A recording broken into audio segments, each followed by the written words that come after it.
El Evangelio cambia. El Evangelio Cambia cambia. realidades. Cambia El circunstancias. Evangelio cambia. Cambia las vidas. Para bien. Y para siempre. Para siempre. El Evangelio cambia la tristeza. y la convierte en gozo. Cambia las Las familias. comunidades. Está cambiando nuestra El nación. Evangelio Está cambia. cambiando nuestra nación. La mayor experiencia del cambio para nuestra Venezuela. El cambio para nuestra Venezuela. El Evangelio cambia.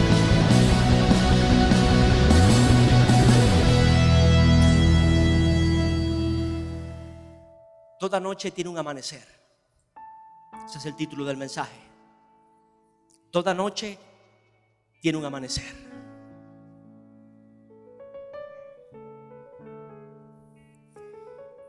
Y el Señor me llevaba al libro de Juan.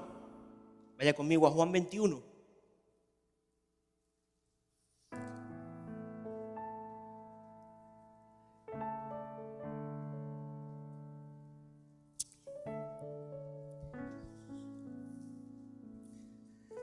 Y esto no es un descubrimiento. Esto es una ley. El sol se oculta, aparece la luna. Es una ley física que Dios estableció. Y luego viene el amanecer. Pero yo estoy hablando de algo más profundo. Porque no es solamente algo físico, sino espiritualmente. Quiero que lea conmigo aquí en el 21, desde el principio, el 1. Después de esto, Jesús se manifestó otra vez a sus discípulos junto al mar de Tiberia y se manifestó de esta manera. Estaban juntos Simón Pedro, Tomás, llamado el Dídimo, Natanael, el de Caná de Galilea, los hijos de Zebedeo y otros 2 de sus discípulos. Sumaban 7 discípulos. Y Simón Pedro les dijo: voy a pescar.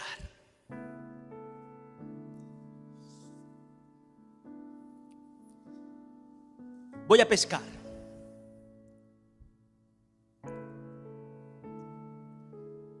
Pedro terminaba de negar 3 veces a Jesucristo, a quien por muchos días le juró y trató siempre de afirmarse en la voluntad o en lo que Jesús quería cumplir. Algunas veces lo comprendió, otras veces no entendió nada. Y cuando lo manifestó delante de Jesús, Jesús mismo lo corrigió. Jesús mismo lo corrigió. En algún momento le dijo: hijo de Satanás, apártate de mí. No es una corrección fácil para nadie. No es una corrección fácil para nadie. Pero Pedro trató de evitar lo que Jesús tenía que hacer por ti y por mí y por toda la humanidad.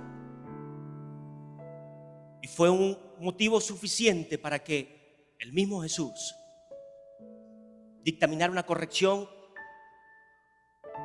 instantánea en Pedro. Este Pedro, afligido, este Pedro derrotado, este Pedro devastado por haberle fallado a Jesús, por haberle negado 3 veces, por no haberle acompañado a la cruz, por no haber tan siquiera peleado como siempre lo juró que iba a hacer.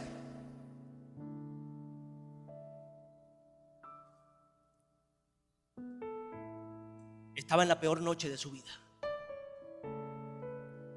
Si antes había sido pescador, nunca había tenido un encuentro con Jesús como la primera vez que lo tuvo, pescando también. Pero ahora que le había conocido, ahora que por momentos se le había revelado quién era Jesús, ahora que le había fallado él a Jesús, era la peor noche de su vida. Era la peor noche donde decidió hacer lo que hacía siempre: salir a pescar. ¿Cuántos, con la revelación de Jesús que hemos tenido, con la relación que hayamos podido tener con Jesús, hemos tenido noches o días muy oscuros en nuestra vida, donde por aflicción, por temor, por angustia, por miedo, por incredulidad, nos hemos apartado de Él? Hemos apartado nuestra mirada de Jesús. Hemos apartado nuestra fe del autor y consumador, del dador de vida. Y hemos vuelto a hacer las mismas cosas que hacíamos antes. Hemos pisado terrenos que ya estaban siendo áridos y secos para nosotros, olvidados. Hemos abierto puertas que estaban cerradas ya para mi memoria. Has levantado altares que habían sido derribados ya. Hemos levantado alguna idolatría donde todo eso se había caído, donde toda esa fijación en una persona, en un hombre o en una mujer, donde todos esos deseos carnales, donde toda esa posición que no le agrada a Dios había sido olvidada.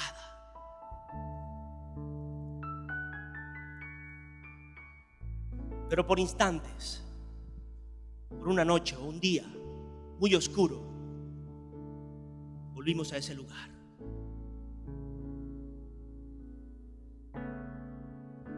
Pedro caminó sobre las aguas. Pedro caminó sobre las aguas. Y ahora estaba en las mismas aguas por las cuales caminó, hundiéndose en el mismo lodo. Y peor aún, que es un gran problema que tenemos,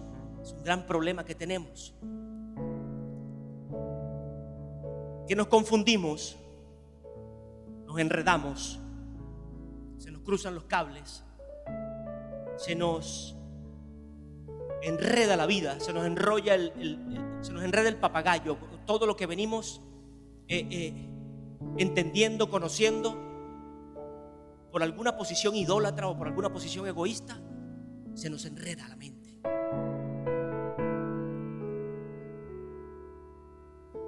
Y yo estoy seguro que nos cuesta mucho a alguien invitarlo a orar.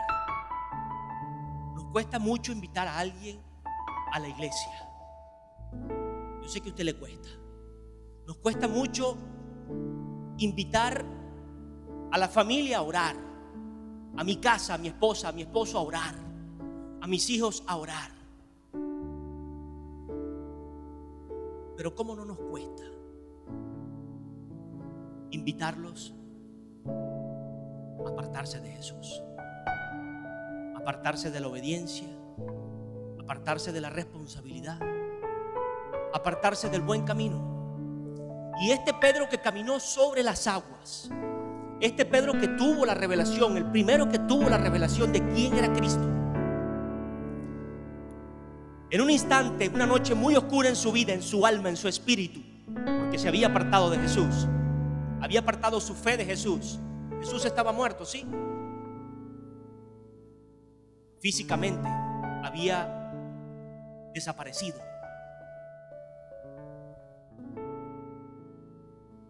Pero el gran problema, o el peor, es arrastrar a la gente conmigo al mismo foso. El peor error, el más grave error, y lo que Dios más nos va a demandar, es arrastrar a la gente al mismo foso, donde yo me quiero ir o donde yo pienso irme. Pedro abrió sus labios para decir: me voy a pescar. Y 6 más se fueron con él.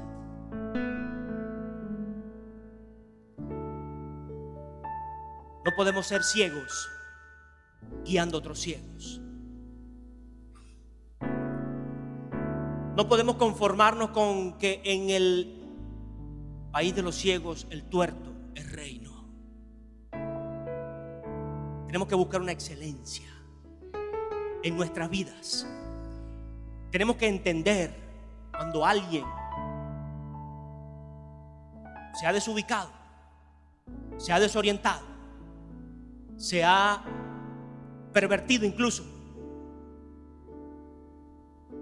Y no estoy hablando de condenación, estoy hablando de tener los ojos abiertos, de ser personas entendidas, de estar claros a quién le estamos sirviendo, de estar claro quién murió por nosotros, de estar claro quién es el que realmente nos da vida a nosotros, de estar claro a quién le venimos a servir tras esas cámaras, a quién le venimos a adorar en esos instrumentos, a quién venimos a abrir nuestros labios aquí en el templo, a quién salimos de esta iglesia a servirle aún con nuestra familia, aún en las calles con gente que no conocemos, aún en las instituciones donde trabajamos, que puede haber amigos o puede haber enemigos. Pero hay un propósito más grande que nuestra rebeldía, nuestro odio o nuestra amistad incluso, que está por encima de esta vida corta. Una eternidad donde Dios anhela verte a ti y a mí, donde Dios desea verte a ti y a mí, ver su iglesia.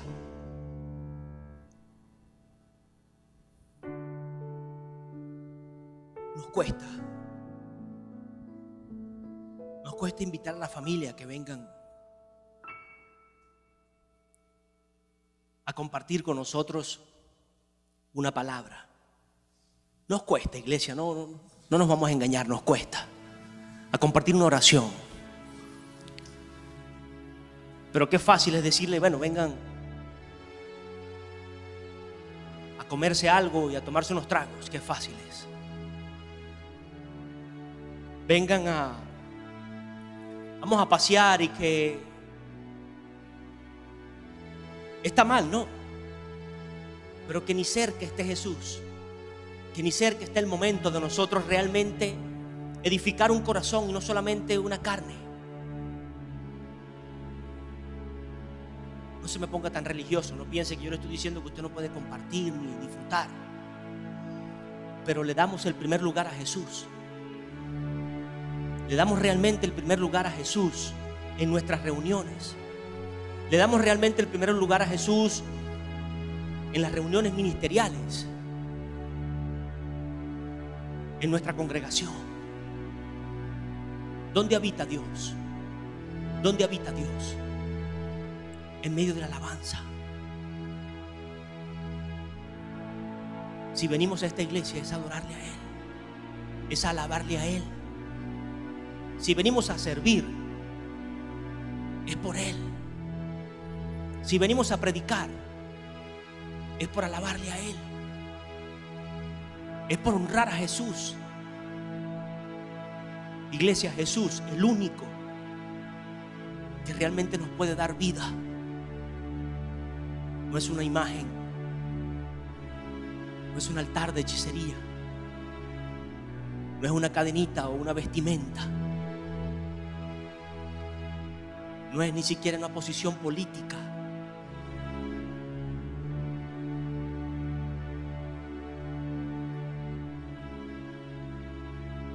Es realmente el que sopla aliento a este espíritu. Es realmente el que sostiene esta carne, estos huesos. Es realmente el que conforta el alma y nos mantiene pegaditos a un Padre que está en los cielos, anhelando un día vernos en su presencia.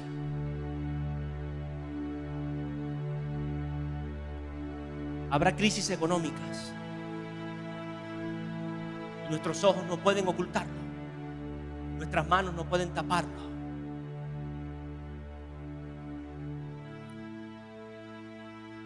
Pero todo aquel que a mí viene tendrá pan, tendrá vida. Todo aquel que en mí confía tendrá provisión, dice Jesús. Entonces sí se puede parar alguien firme y decirle a los planes de Satanás de devastar una nación, de traer una hambruna a un país, de traer una inestabilidad social a un país, de traer odio y muerte a una nación. Se puede parar no solo uno, sino una iglesia, un ministerio, un cuerpo, a decirle que en el nombre de Jesús, en el poderoso nombre de Jesús, nada de eso va a prevalecer. Nada de eso va a reinar. Nada de eso va a establecerse en mi nación, en tu nación, Venezuela. Mucho menos en tu casa, mucho menos en tu vida. Amén, iglesia. Ese es mi Jesús. Ese es tu Jesús. Ese es el Jesús que vino realmente aquí a la tierra. Y no fue con armas y con ejército, sino con el Santo Espíritu del Padre. Un espíritu de amor, un espíritu de justicia, un espíritu de verdad, de verdad. Entonces no podemos ser ciegos guiando a otros ciegos. No podemos ser desobedientes guiando a un puño de desobedientes. Qué delicado es eso. Ay de aquel que sea piedra de tropiezo para uno de mis pequeños. Ay de aquel, dice la palabra. Lo dice Dios en su palabra. Entonces, asumiremos la posición de liderazgo, no como una arrogancia, no como una oportunidad lucrativa o de poder, sino como una responsabilidad tan grande, donde necesito empujar a la gente a Jesús, a Jesús, a Jesús, a Jesús, a Jesús, iglesia. Y si quiere un ministerio, a Jesús. Y si quiere el apóstol más grande, a Jesús. Y bendecimos a los apóstoles, bendecimos a los pastores, bendecimos a los profetas, bendecimos a los ministros sinceros de Dios, bendecimos a los hombres y mujeres que alaban a Jesús, que adoran a Jesús, que honran al Padre. Pero nuestra mirada, mi mirada, su mirada, tiene que estar en Jesús, el centro de la iglesia. El centro del evangelio cambia. El evangelio cambia. El centro del evangelismo es Jesús. Entonces no es una estructura de crecimiento, no es una estructura de llenar la iglesia, no es un método de crecimiento personal o integral para la iglesia.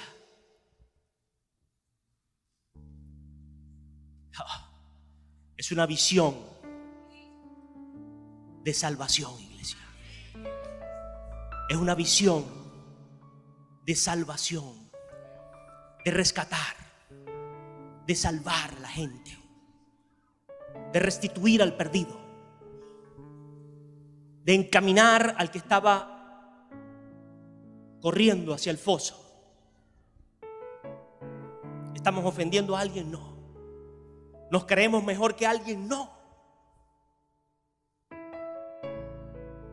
Lo único que entiendo es que me acerqué y estoy conociendo al que me dio la vida y al que le dio la vida a cada uno de los que estamos aquí en esta tierra.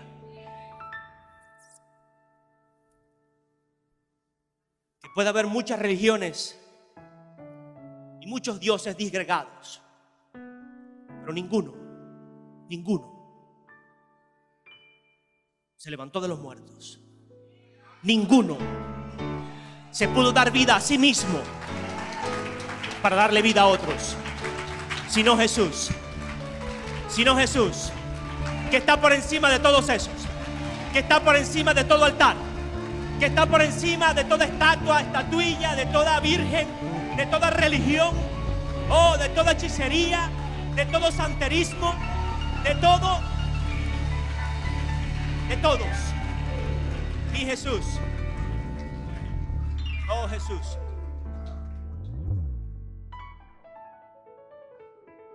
Y Pedro, ellos le dijeron: vamos nosotros también contigo. Salieron pues y entraron en una barca, pero aquella noche no pescaron nada. No pescaron nada. ¿Cuánto nos ponemos a arar en el mar, tratando de sembrar una semilla donde no podemos encontrar una tierra fértil? Porque ni siquiera podemos ararla, porque estamos en nuestras fuerzas. ¿Cuánto por alejarnos del propósito, por alejarnos de la fe, por apartarnos de la voluntad de Dios, empezamos a trillar incluso en algo que conocemos, en algo que habíamos manejado, en algo que nos había resultado, en algo que nos había dado algún provecho, ya sea prácticamente, ya sea económicamente, ya sea por políticamente, pero por apartarnos o apartar nuestra mirada de Jesús, volvemos a ese lugar. Y Pedro no podía pescar ni un solo pececito. Un hombre que había aprendido a batallar con las tormentas en el mar. Y hace poco se lo dije: usted tiene que estar metido en un barquito de esos, en una tormenta en el mar. Yo estaba en una lanchita más o menos, con mi familia y otro grupo. Qué bravo es eso. Qué bravo es ver las olas cómo te sobrepasan 2 y 3 metros, cómo se meten dentro del barco, cómo mojan y amenazan con hundir tu fe, matar tu familia, acabar con toda esperanza o con toda posición que tengas allí, con todo lo que hayas alcanzado, económicamente, socialmente, políticamente. Pedro había aprendido a batallar en esa barca, pero para apartar su mirada de Jesús no podía sacar ni un solo pez. Con todo lo que había aprendido, con todas las técnicas, con todas las formas de tirar la red, con toda la forma de aún bajar a las aguas y ver dónde había peces, dónde había algún cardumen, dónde había algún buen lugar. ¿Sí? Porque desarrollamos un ojo clínico y vemos: este es un buen lugar donde yo puedo apacentarme. Esta es una buena casa donde yo puedo visitar. Esta es una buena zona donde yo puedo evangelizar. Esta es una buena persona a la cual yo puedo acercarme. Pero empieza la confianza en mi capacidad a ser la que impera y a hacer la misma posición la que me deja de dar frutos.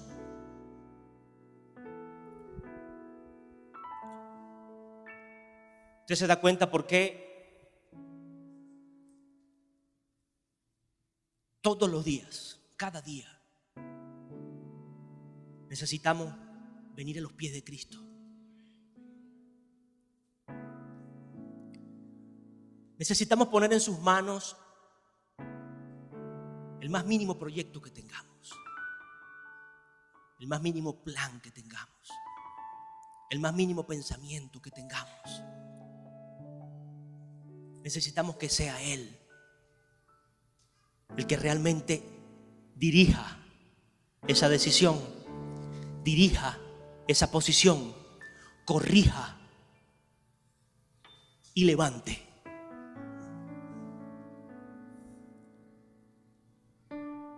Pedro, junto con 6 más que había arrastrado a la tristeza, que había arrastrado a la incredulidad, que había arrastrado a su misma posición de orgullo o de rencor o de temor, o de condenación, sea cual sea. Usted no necesita arrastrar a nadie a ese lugar. Usted no necesita arrastrar a nadie a ese lugar. Escúchame, iglesia. Es más, usted y yo no necesitamos quedarnos en ese lugar. Y la noche puede ser muy oscura. La noche puede ser muy, pero muy oscura. El hoyo puede ser muy, pero muy profundo. La debilidad o el pecado puede ser muy, pero muy grande para nuestra mente y nuestros ojos.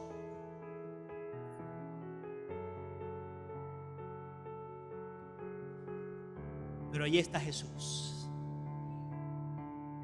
Allí está Jesús.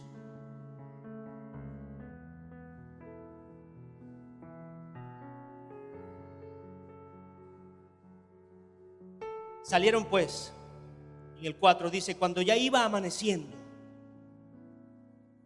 Usted se fija, de la noche viene un amanecer físico, pero espiritualmente nos apartamos de Jesús y nuestra mirada, nuestra vista se entenebrece, se oscurece, se nos nubla. Y cuando ya iba amaneciendo, se presentó Jesús en la playa. Mas los discípulos no sabían que era Él. Nos va a costar reconocerle. Nos va a costar escucharle. Nos va a costar volver la mirada. Nos puede costar, iglesia. Se nos puede hacer difícil. Se te va a hacer muy difícil. Es más, te va a dar tortícolis. Te va a dar indigestión. Vas a sudar frío. O vas a sentir calor. No deje de hacerlo. No deje de voltear a Jesús. No deje de mirar a Jesús. No deje de volverte al lugar donde Dios te colocó. No deje de poner tu mirada en el autor y consumador de la fe. No deje de correr a los pies del único. Del único. Hey, nos va a golpear el orgullo. Nos va a golpear en el orgullo. Va a golpear en la posición de anciano o de anciana o de adulto o de joven fuerte o de lo que sea. Nos va a golpear. Pero esos golpes no dejan cicatrices. Esos golpes dejan es un aprendizaje. Esos golpes dejan, dije yo, un aprendizaje. Esos golpes rompen altares de idolatría en nosotros. Esos golpes derriban posiciones engañosas en nosotros. Esos golpes lo que hacen es establecer en nuestras vidas principios eternos del reino de los cielos. Y a estos hombres les costó.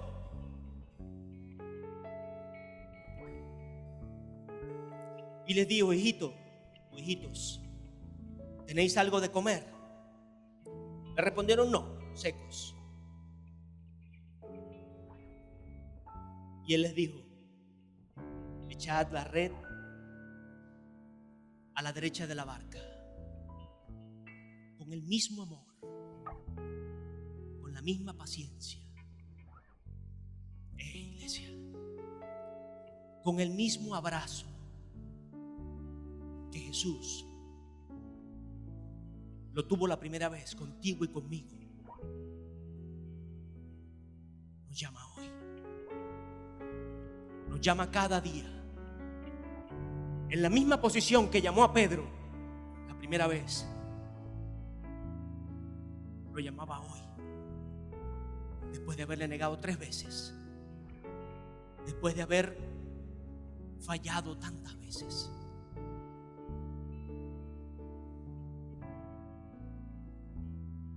Ese mismo Jesús está aquí. Ese mismo Jesús es el que te llama, Maranata. Es tu tiempo. Iglesia, es tu tiempo. Jóvenes, es su tiempo. Líderes, es su tiempo. Pastores, familia, es su tiempo. No sigamos en el mismo hoyo que nosotros nos metimos, al cual queremos volver. No volvamos al mismo pasado del cual Jesús nos levantó, nos libró, nos limpió, nos sanó. No volteemos ni siquiera con la intención de arrastrar a otras personas. Es más, nosotros no nos dejemos arrastrar por nadie. Usted y yo tenemos que estar parados firmes en la convicción en Jesús, en el amor en Jesús. ¿Por qué tanto Jesús, dice este pastor?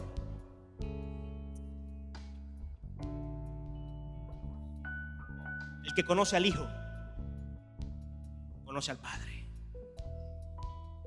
El que ha visto al Hijo ha visto al Padre. El que conoce a Jesús va a conocer la voluntad de Dios. El que se acerca a Jesús se va a acercar al mismo Dios que muchos tienen como superfluo o etéreo, sin forma o sin sentido. No, este Dios es real. Este Dios es vivo. Este Dios es digno. Este Dios es fiel. Este Dios es verdadero y es justo. Y verás, iglesia, cómo en ese mismo lugar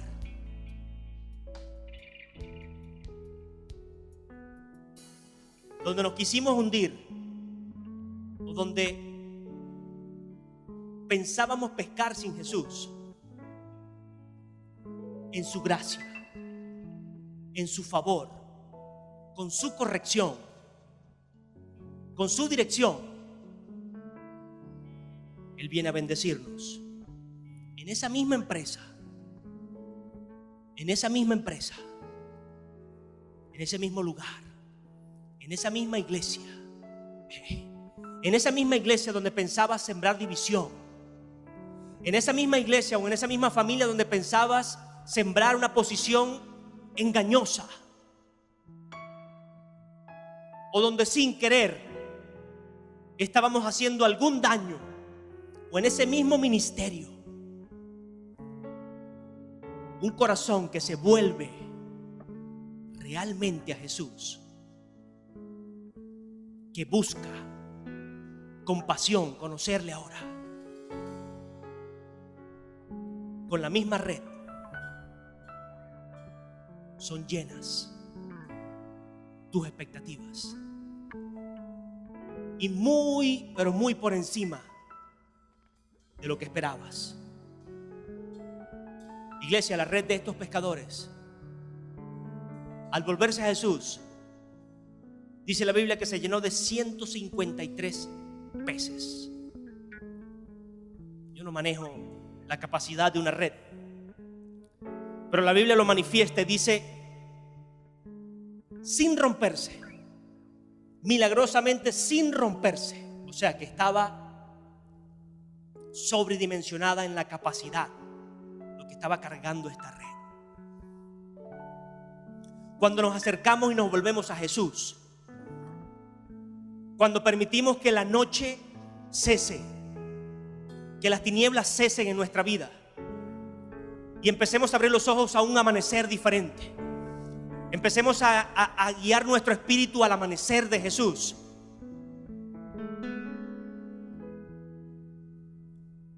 la provisión viene de una forma inexplicable. Y tu corazón lo sostiene sin dañarse, sin romperse. Hey, iglesia, la bendición de Dios no añade tristeza. El mismo Jesús nos da la capacidad para sacar esa red y muchas otras, para llevar esas cargas y muchas otras, para manejar esa empresa y muchas otras, para manejar ese ministerio y muchos otros, para manejar esa responsabilidad y muchas otras. ¿Qué necesitamos entonces? A Jesús. ¿Qué necesitas entonces? ¿O qué necesita este país entonces? A Jesús.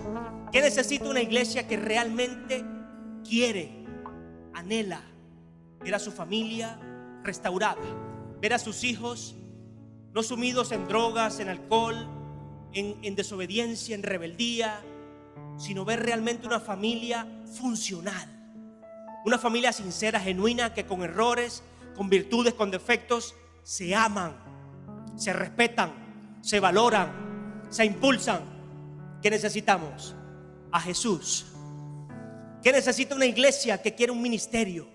Ministros, líderes, siervos que realmente estén para apoyarse el uno al otro, que estén no para hundirse y correr todos al mismo foso, sino para abrirse los ojos, para cantarse las verdades, sí, pero con amor y misericordia, para decir, hermano, estamos fallando aquí, pero con sabiduría, con respeto y con revelación de quién es Jesús, para poder guiar no un ciego a otro ciego, sino alguien que ha sido antorcha, ponerse en alto para alumbrar a otros.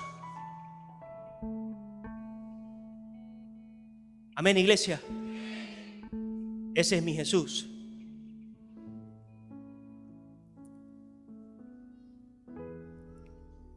Venid, comed, le dijo Jesús. Y ninguno de los discípulos se atrevía a preguntarle: ¿tú quién eres?, sabiendo que era el Señor. Vino pues Jesús, tomó el pan y les dio, y asimismo del pescado. Esta era ya la tercera vez que Jesús se manifestaba a sus discípulos después de haber resucitado de los muertos.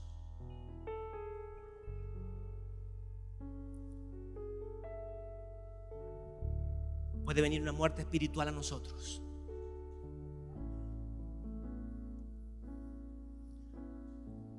Puede estar amenazándonos en nuestra mente, en nuestro corazón,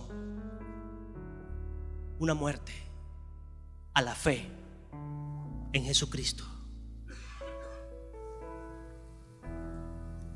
Y necesitamos entender que es Él el que puede realmente dar vida a lo que estaba muerto. Dar vida a lo que estaba muerto. Y Jesús le dijo a Marta: yo soy la resurrección y la vida.